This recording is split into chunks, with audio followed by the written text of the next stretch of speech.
आप सभी छात्रों का science study centre YouTube channel में स्वागत है। आज हम लोग देखेंगे एक छोटा सा टॉपिक, प्रतिबिंब। क्या? प्रतिबिंब। कह रहा है कि यदि किसी बिंदु से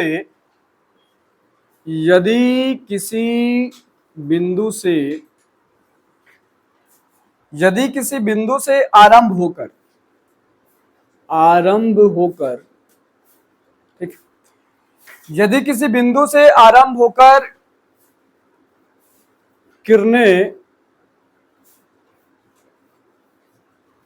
परावर्तन या अपवर्तन के बाद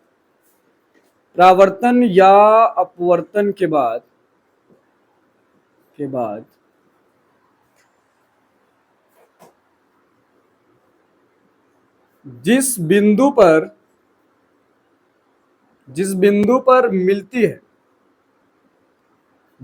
पर मिलती है या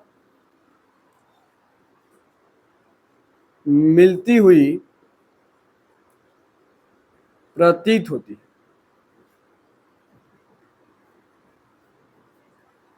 ठीक है, मिलती है या उस मिलती हुई प्रतीत होती है, तो वह बिंदु पहले बिंदु का प्रतिबिंब कहलाता है। क्या कहलाता है? प्रतिबिंब कहलाता है।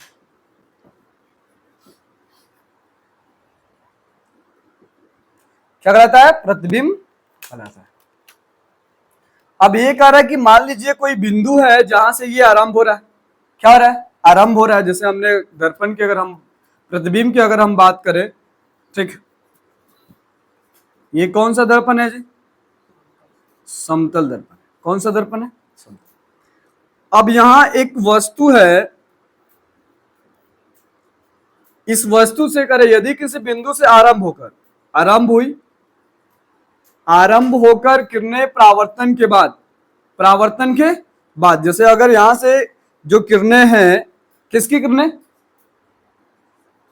जो यहां मोमबत्ती दिख रहा है, इसकी जो किरणें हैं कहां टकराई? समतल दर्पण पर। ठीक है, समतल दर्पण पर। और ये समतल दर्पण परावर्तन के बाद जिस बिंदु पर क्या होगी?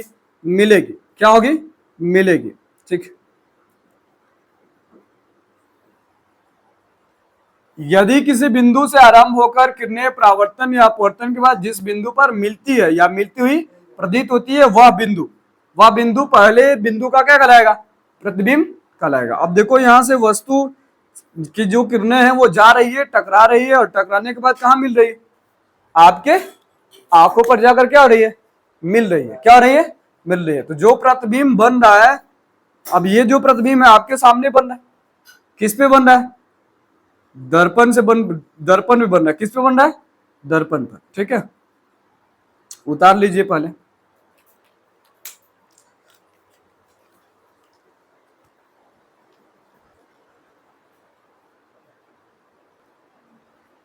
चलिए, अगर आपको नहीं समझ में आता है तो एक और एग्जांपल है। ठीक, यहां कुआं है और इस कुएं में क्या है? पानी है। और ये पानी कैसा है? स्वच्छ, मतलब बिल्कुल साफ है। क्या है? बिल्कुल साफ है। और इस कुएं के पानी में मान लीजिए कोई वस्तु पड़ी हुई है और वो थोड़ी बड़ी है और इस तरह की। ये कोई ऑब्जेक्ट हो सकता है, ये कोई ऑब्जेक्ट मान ली। अब देखिए प्रकाश की जो किरण है यहां से आती है, टकराती है और आपकी आंखों तक क्या होती है? पहुंचती है। तभी तो हम इस वस्तु को क्या करते हैं? देख पाते हैं। अगर हम यहां से गायब हो जाएं तो ये वस्तु हमें दिखाई नहीं देगा। और ये भी पता है कि ये वस्तु पानी में कैसा, यहाँ पे सबसे निचली सतह पर है, लेकिन दिखाई कहां देता है? ऊपरी सतह पर दिखाई देता है। कहां दिखाई देता है? ऊपरी सतह पर, या थोड़ी सी तिरछा दिखाई देता है। ऐसा इसलिए होता है क्योंकि यहां पानी के साथ परावर्तन नहीं हो रहा। क्या हो रहा है? अपवर्तन हो रहा है। कौन सी घटना हो रही है? अपवर्तन। क्योंकि जो प्रकाश है एक माध्यम से किस माध्यम में जा रहा है? दूसरे माध्यम में जा रहा है। जब प्रकाश की किरण एक माध्यम से दूसरे माध्यम में जाती है तब हम उसको क्या कहते हैं? प्रकाश का अपवर्तन कहते हैं। क्या कहते हैं? प्रकाश का अपवर्तन। तो यहां जो प्रतिबिंब बन रहा है वो प्रकाश के परावर्तन से भी बनेगा और प्रकाश के अपवर्तन से भी बनेगा। ठीक है, तो अब आपको बिल्कुल समझ में आ गया होगा कि जो यदि किसी बिंदु से आरंभ होकर किरणें परावर्तन के बाद या अपवर्तन के बाद जिस बिंदु पर मिलती है या मिलती हुई प्रतीत होती है, वह बिंदु पहले बिंदु का क्या कहलाएगी? प्रतिबिंब कहलाएगी। क्या कहलाएगी? प्रतिबिंब कहलाएगी। ठीक है, चलिए इतनी बात समझ में आ गई। देखिए आगे, प्रतिबिंब दो तरह के होते हैं। कितने होते हैं? प्रतिबिंब दो तरह के होते हैं।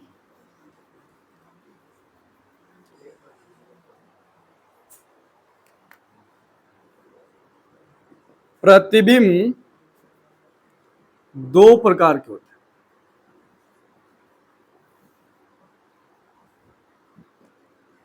पहले वाले को कहा जाता है वास्तविक प्रतिबिंब, जबकि दूसरे वाले को कहा जाता है काल्पनिक प्रतिबिंब। ठीक, रियल इमेज और वर्चुअल इमेज। जैसे आजकल जो प्रतिबिंबें बनाई जा रही है मोबाइल पर या जो भी ट्रेंडिंग चल रहा है, वो कौन सा ट्रेंडिंग है जी? एआई का ना। कौन सा? एआई का। तो एआई कौन सा आपको बना के दे रहा है? काल्पनिक दे रहा है ना, वर्चुअल दे रहा है, रियल इमेज नहीं है। रियल इमेज आप दीजिए और आपको एक वर्चुअल इमेज, काल्पनिक इमेज आपको क्या कर रहा है? बनाकर दे रहा है। ठीक है, तो वास्तविक प्रतिबिंब, रियल इमेज और काल्पनिक को आप आभासी प्रतिबिंब भी कह सकते हैं। ठीक है, आभासी प्रतिबिंब भी आप कह सकते हैं। तो सबसे पहले हम लोग डिफाइन करेंगे वास्तविक प्रतिबिंब। कौन सा प्रतिबिंब? वास्तविक प्रतिबिंब। ठीक, तो लिखेंगे वास्तविक प्रतिबिंब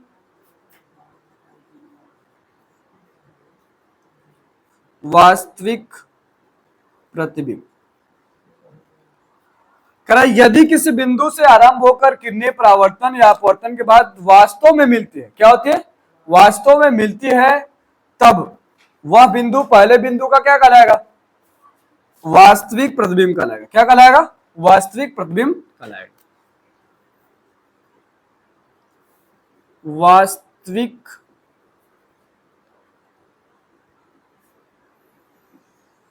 प्रतिबिंब।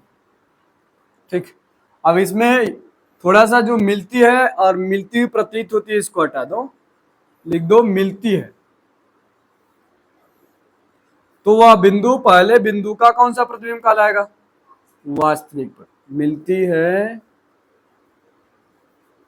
तो वह बिंदु पहले बिंदु का क्या कहलाएगा? वास्तविक प्रतिबिंब।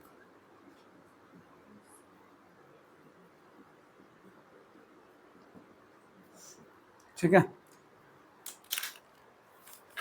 दूसरा जो है काल्पनिक प्रतिबिंब। यदि किसी बिंदु से आरंभ होकर किरणें परावर्तन या अपवर्तन के बाद मिलती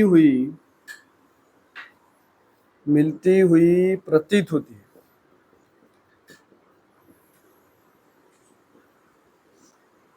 तो वह बिंदु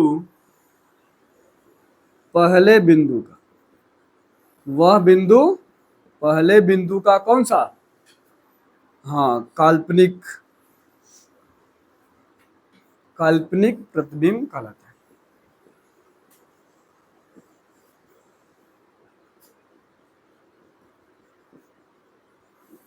क्या कहलाता है? काल्पनिक प्रतिबिंब कहलाता है।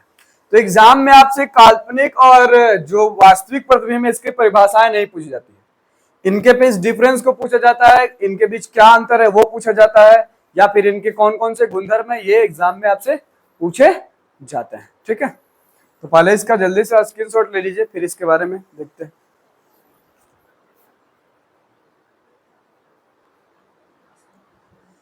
अब देखिए काल्पनिक और वास्तविक प्रतिबिंब के बीच अंतर।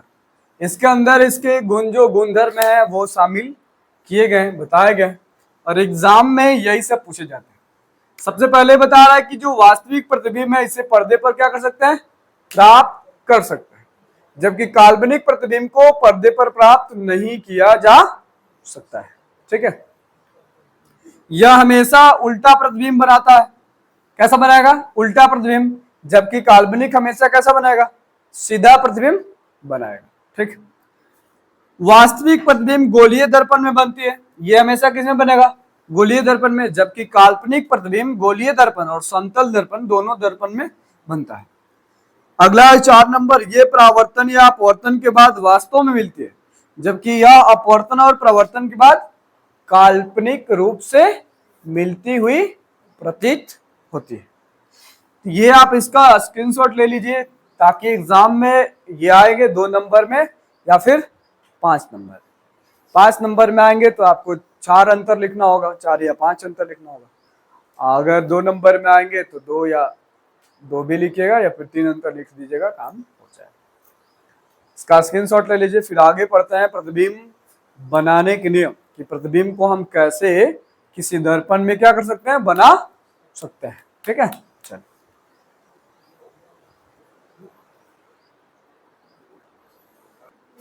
आइए देखते हैं प्रतिबिंब बनाने के नियम।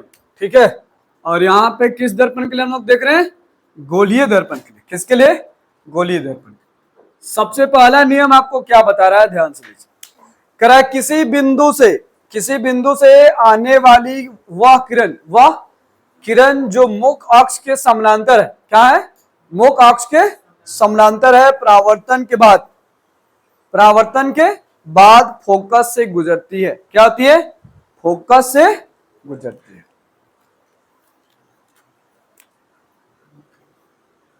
किसी बिंदु से आती आपतित किरण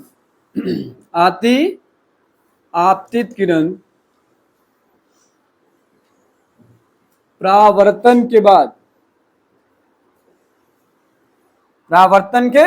बाद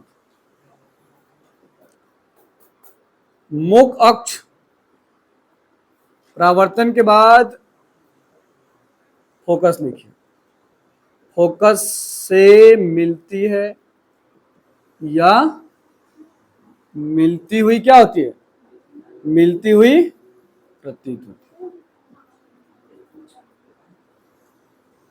जैसा कि अगर हम एक चित्र बनाते हैं यहाँ साइड में, ठीक, इस चित्र को आप लोग भी बना लीजिएगा। अगर यहाँ कोई दर्पण है, क्या है, कोई यहाँ पे दर्पण है, ठीक, और ये दर्पण इस साइड में, ठीक है, ये कौन सा दर्पण है जी, अवतल है। कौन सा है, अवतल है, धसा हुआ है ना। इससे एक मुख्य अक्ष जाती है, आपतित किरण आती है, परावर्तन के बाद जिस बिंदु पर मिलेगी, तो जिस बिंदु पर मिलेगी वो कौन होगा, एफ। तो सबसे पहले आपको बना लेना है सी, जहां से आप ये वृत्त खींचिएगा, जहां कटेगा उसको पी, और परावर्तन के बाद जिस बिंदु पर मिलेगा उसको क्या, एफ नाम दीजिएगा। क्या नाम दीजिएगा, एफ। ठीक है, ये पहला चरण है जो सब जगह बनाना है। सारे प्रतिबिंब बनाते समय ये आपको बनाने हैं। ठीक है, नंबर दूसरा देखिए, नंबर दो आपको क्या बता रहा है। ठीक,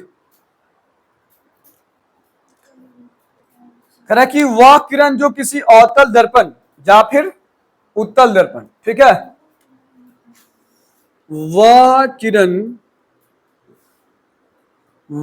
किरण जो किसी अवतल या उत्तल दर्पण के मुख्य फोकस से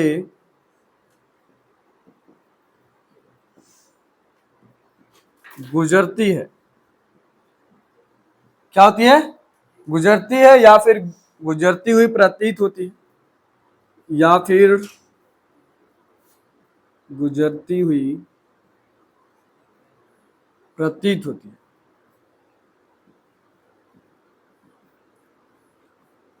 ठीक, गुजरती हुई क्या होती है, प्रतीत होती है। वह परावर्तन के बाद, वह परावर्तन के बाद मुख अक्ष के समानांतर गुजरती है। क्या होती है? गुजरती है या फिर गुजरती हुई प्रतीत होती है। ठीक, अब देखिए यहां समझिए बात, समझ लीजिएगा तो आपको प्रतिबिंब बनाना बहुत आसान हो जाएगा। सबसे पहला स्टेप जो हमने किया वो किया, यहां से कोई वस्तु है, इस वस्तु से आपतित किरण को डाला और इससे एक, जहां वो आ रहा है उससे क्या हो गया, मिला यहां पे एक बिंदु पर परावर्तन के बाद। और ये जो आपको दिख रहा है ये मुख अक्ष है, मुख अक्ष जिस बिंदु पर कटेगा उसको क्या करेंगे, पी। जहां से भी एक वृत्त को खींचेंगे उसको क्या कहेंगे, केंद्र ना, सी। क्या? सी। अब देखिए कह रहा है कि दूसरा स्टेप में कह रहा है वह किरण जो किसी अवतल या उत्तल दर्पण के मुख फोकस से गुजरती है। किससे गुजरती है? मुख फोकस से। देखिए हम यहां बताते हैं मुख फोकस से। इस वस्तु है, ये एक वस्तु है, इस वस्तु का नाम अगर हम ए और क्या दे, बी दे, क्या दे, ए और बी। इस वस्तु से कहां से गुजर रही है, फोकस से गुजर रही है। कहां से? वह किरण जो किसी अवतल या उत्तल दर्पण के मुख फोकस है ना, तो यहां से गुजरती है या गुजरती हुई प्रतीत होती है। वह परावर्तन के बाद मुख अक्ष के कहां, समानांतर, कहां, मुख अक्ष के समानांतर लौटेगी, गुजरती है। तो ये हो गया कौन सा, दूसरा स्टेप। कौन सा हो गया, दूसरा स्टेप। तो यहां से आपको एक प्रतिबिंब तैयार मिलेगा, यहां से भी एक प्रतिबिंब आप क्या कर सकते हैं, बना सकते हैं। तीसरा शर्त क्या है, तीसरा शर्त देखिए क्या है, पहले इसका स्क्रीनशॉट ले लीजिए जल्दी से आप लोग, तीसरा फिर कंडीशन बताते हैं।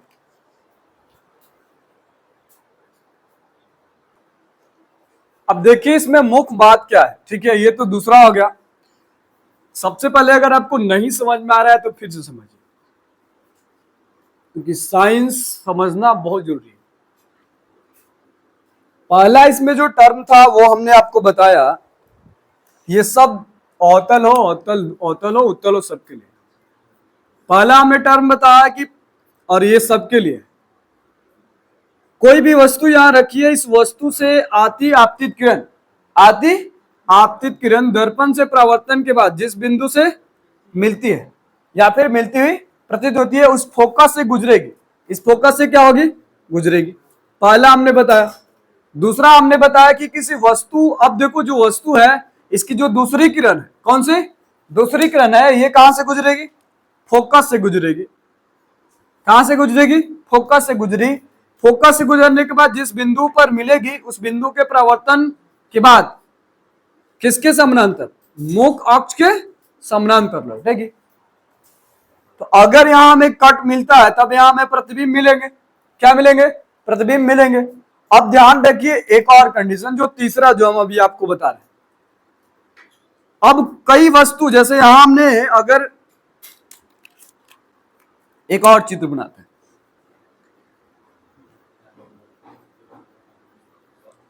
ये हमारा मुख फोकस हो गया, क्या हो गया, मुख अक्ष हो गया, और ये हमारा पी बिंदु हो गया। यहां पे हमें एफ मिला और यहां पे कहीं क्या है, सी। क्या है, सी। तीसरा कंडीशन क्या कर रहा है कि कोई वस्तु अगर मान लीजिए कहां पर है, सी पर है। कहां पर है, सी पर है। इससे प्रकाश की किरण गई, टकराई, परावर्तन के बाद कहां पर मिली, फोकस पर मिली। कहां पर मिली, फोकस पर मिली। दूसरी जो किरण गई वो कहां से, फोकस से गई, टकराई और कहीं फोकस, कहीं यहां पर यहां मिली, आई, टकराई, कहां से गुजर रही है, फोकस से। कहां से, फोकस से। दूसरी जो किरण है वो फोकस से होकर गुजर रही है और वो मुख अक्ष के समानांतर गुजर रही है। ठीक है, फोकस कब लेंगे, जब कोई भी जो वस्तु है वो कहां हो, सी और एफ के बीच। कहां हो, सी और एफ के बीच। अब इसके बाद परे हो जाए, अगर वस्तु सी और एफ के बाहर हो या फिर सी से परे हो, क्या हो, सी से परे मतलब सी और अनंत के बीच। कहां हो, सी और अनंत के बीच। तो देखो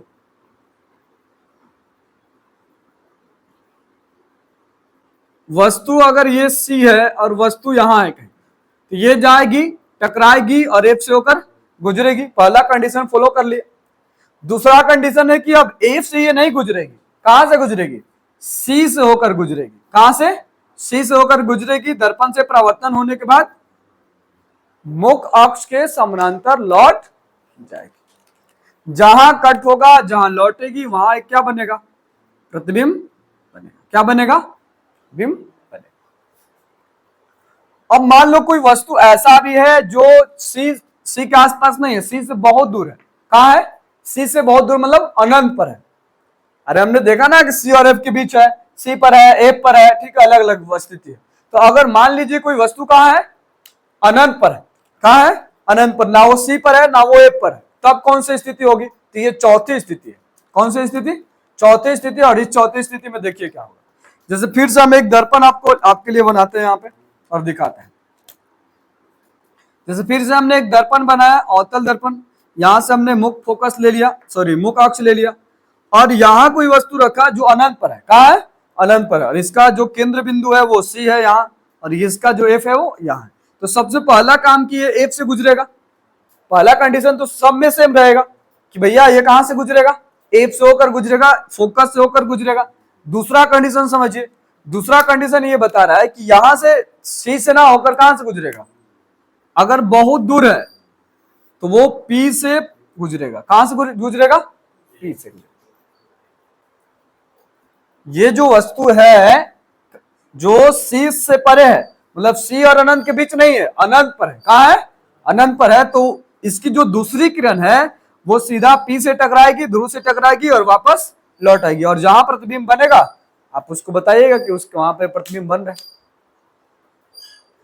ठीक है, तो ये बातें आपको समझ में आ गई होगी। प्रतिबिंब बनाने के नियम। अगर अभी भी कुछ डाउट है, ठीक है, तो आप कमेंट में लिख सकते हैं, या फिर हाँ कमेंट में लिख के पूछ सकते हैं कि सर यहां डाउट रह गया। हमें तो नहीं लगता कहीं डाउट है। सबसे पहले दो चीज ध्यान रखिए कि किसी भी प्रतिबिंब को बनाने के लिए हमें कितने किरणों की जरूरत पड़ेगी? 2 किरणों की जरूरत। कितने? 2। एक किरण जो एफ से होकर गुजरेगी वो तो पक्का है कि सब में गुजरेगी। कहां गुजरेगी? सब में गुजरेगी। ठीक। दूसरा जो किरण है उसके लिए कंडीशन है। दूसरा जो किरण है, सेकंड अगर हम किरण की बात करें, दूसरे किरण की बात करें, जो कहां से आ रही है? वस्तु से आ रही है। कहां से आ रही है? कोई ऑब्जेक्ट हो, कोई वस्तु है, वहां से क्या कर रही है? आ रही है। तो अब इसके लिए कंडीशन है। पहला कंडीशन ये है कि वो एफ से गुजरेगी। कब? जब सी और एफ के बीच हो तब। जब सी और एफ के बीच हो तब वो कहां से गुजरेगी? एफ से गुजरेगी। दूसरा कंडीशन है कि अगर वो सी और एफ से परे है, मतलब सी से क्या है? परे, मतलब सी और अनंत के बीच में है, तब वो कहां से गुजरेगी? सी से गुजरेगी, केंद्र से होकर गुजरेगी, टकराएगी और परावर्तन के बाद फिर मुख अक्ष के समानांतर वापस लौट आएगी। तीसरा कंडीशन क्या है? दूसरे किरण की बात कर रहे हैं। दूसरे किरण में अगर अनंत पर है, वस्तु अनंत पर है, तो वो सीधा पी से टकराएगी, मतलब ध्रुव से टकराएगी और वापस परावर्तन के नियम को फॉलो करते हुए वो वापस लौट आएगी। इतनी बात समझ में? इस प्रतिबिंब को बनाने के लिए आप घर पे प्रैक्टिस कर सकते हैं। उसके लिए ध्यान रखिए कि आपका जो चाप है उसकी लंबाई और चौड़ाई अलग अलग नहीं होनी चाहिए। इससे क्या होगा कि आपका एफ अलग आएगा, सी क्या आएगा? अलग आएगा, केंद्र बिंदु अलग अलग आएंगे। तो अगर आपका चाप सही है, एक्यूरेट है, तब आप प्रतिबिंब को सही क्या कर सकते हैं? बना सकते हैं। आपकी बुक में भी बनाए गए प्रतिबिंब बनाया गया ना, अवतल दर्पण के लिए अलग और अवतल दर्पण के लिए अलग। तो हम लोग अगले क्लास में बात करेंगे कि ये गोलीय दर्पण आपस में कैसे प्रतिबिंब को बना रहे हैं, अवतल दर्पण के लिए अलग और उत्तल दर्पण के लिए अलग। तो आज हमने प्रतिबिंब के लिए पर बात किया। टॉपिक छोटा सा, प्रतिबिंब क्या है, प्रतिबिंब कितने तरह के होते हैं, प्रतिबिंब कैसे बनते हैं, उनके नियम क्या क्या है, इनके विषय में हमने आज पढ़ा। फिर मिलते हैं हम लोग नेक्स्ट वीडियो के साथ, नेक्स्ट क्लास में, नेक्स्ट टॉपिक के साथ, जो एग्जाम से इंपॉर्टेंट होगा और एग्जाम से रिलेटेड होगा। वही अभी आपको चैप्टर क्या किए जा रहे हैं, टॉपिक क्या किए जा रहे हैं, पढ़ाए जा रहे हैं। तो अगर ये वीडियो आपको अच्छा लगे तो इसे लाइक कीजिए, सब्सक्राइब कीजिए और शेयर करना ना भूलिए। मिलते हैं, अपना ध्यान रखिए और कम समय बचा है, इस कम समय में आप जबरदस्त तैयारी कीजिए, ठीक है। और मेरे वीडियो को भी जो आपको इंपॉर्टेंट है, जो 5 नंबर, 2 नंबर या फिर 3 नंबर में आएंगे, वो भी आप देखते जाइए और अपना ध्यान रखिए। Take care.